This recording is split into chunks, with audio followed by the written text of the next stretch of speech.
Quando o responsável pela festa provou a água transformada em vinho, ele não sabia de onde tinha vindo, por mais que os serventes que haviam tirado a água soubessem. João capítulo 2, verso 9.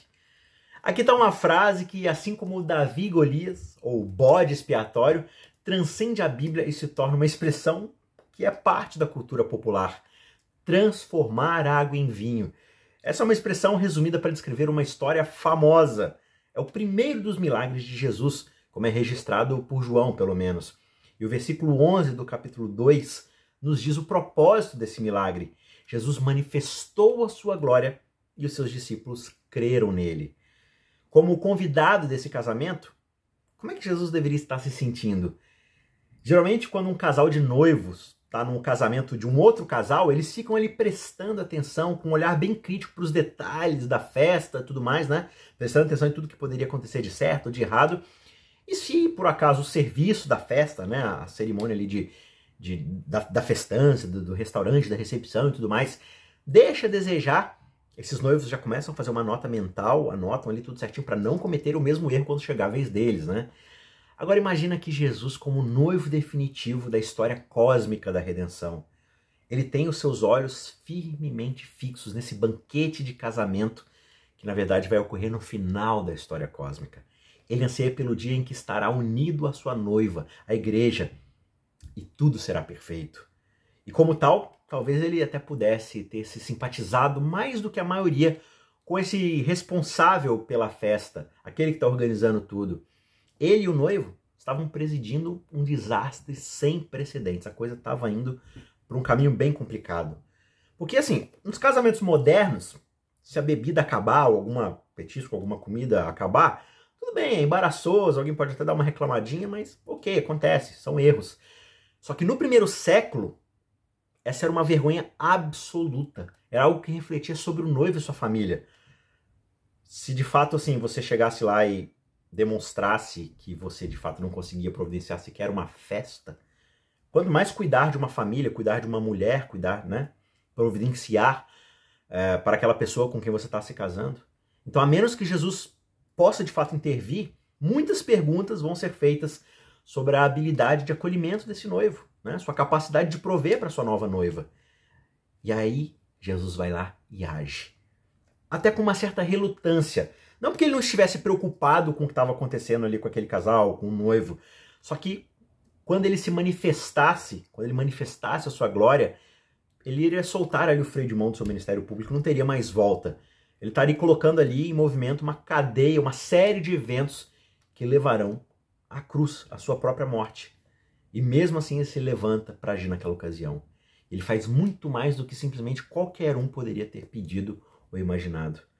Considero primeiro aqui a quantidade de vinho que foi produzido. O texto diz que foram 6 potes de pedra que os judeus usavam para as purificações. E a estimativa é que cada um cabia pelo menos aí uns 100 litros de água. Portanto, a gente está falando aqui de 600 litros de água. Jesus transforma isso no equivalente a 750 garrafas de ali por volta de 800 ml, né, como é o padrão do mercado, de vinho. 750 garrafas para uma festa, imagina.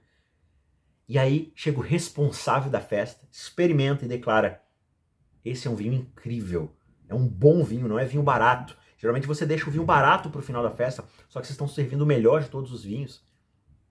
Jesus ele se mostra sendo o verdadeiro esposo e responsável da festa.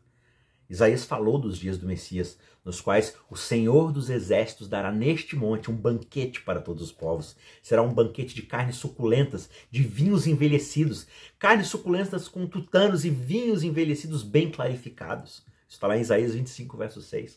O próprio Amós, outro profeta, prometeu também que as montanhas deixarão cair o doce vinho. Isso está lá no capítulo 9, verso 13. E aqui na pequena cidade de Caná da Galileia, o Messias aparece e inunda esse casamento com uma festa de vinhos.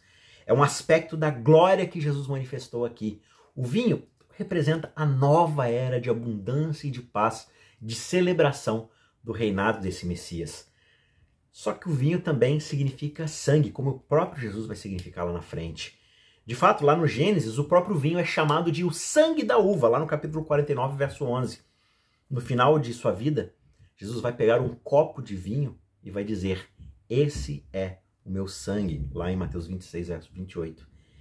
E aqui nesse milagre, Jesus transformou a água que era utilizada para a purificação dos judeus e a transformou no sangue da uva. Ou seja, o velho ritual de purificação desapareceu e foi substituído por um lembrete de sangue. Dessa forma, Jesus traz sua nova era de bênçãos e de banquetes.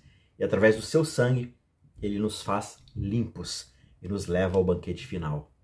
O noivo de Caná falhou na sua tentativa de prover a festa. Ele é uma imagem de todos nós, maridos fracassados. Só que ao convidar Jesus para o seu casamento, o casal conseguiu algo muito certo e muito mais maravilhoso. O noivo do céu, o noivo definitivo, o noivo último, ele não se limita simplesmente a suprir aquilo que falta. Ele nos inunda com uma superabundância de vida nova e verdadeira purificação.